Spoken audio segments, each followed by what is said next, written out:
आपण पाहत आहात केएस न्यूज मराठी।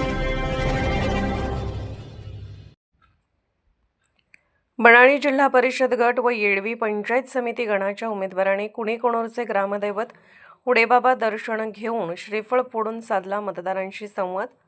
जिल्हा परिषद पंचायत समितीच्या निवडणुकीदरम्यान हुडेबाबा मंदिर कुणीकोणोर येथे सर्व मतदारांसोबत चर्चा करून जिल्हा परिषदेचे उमेदवार सुनील भैया पवार व येडवी पंचायत समिती गणाचे उमेदवार विजय रुपनर यांनी मतदारांना पॅनल टू पॅनल मतदान करण्याचे आवाहन केले।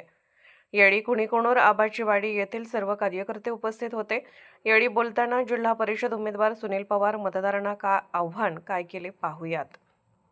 आज कुणीकोणोर येथे प्रचार सभेचा नारळ फोडत असताना आमचे उपस्थित उमेदवार विजय रुपनर आणि या गावचे सगळे प्रतिष्ठित मंडळी कुणीकोणोर गावाच्या शेजारी माझं गाव असल्यामुळे आणि यांचं पण गाव कुणीकोणोर गावाचे शेजारी असल्यामुळे दोन्ही उमेदवार तुमच्या शिवशेजारचे असल्यामुळे त्या तुम्ही सर्व लोकांनी आम्हाला पाठिंबा देण्याचा चांगला निर्णय घेतलेला आहे। अशीच ताकद लावून असाच वेळ देऊन 4-5 दिवस तुम्ही आमच्यासाठी राहा। पुढचे 4-5 वर्ष निश्चितपणे आम्ही दोघे तुमच्यासाठी देण्यास तयार आहोत।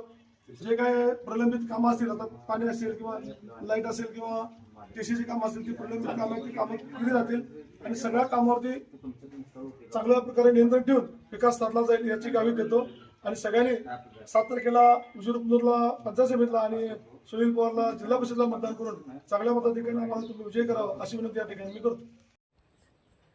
केएस न्यूज मराठी चॅनलला लाईक करा, शेअर करा आणि सबस्क्राईब करा।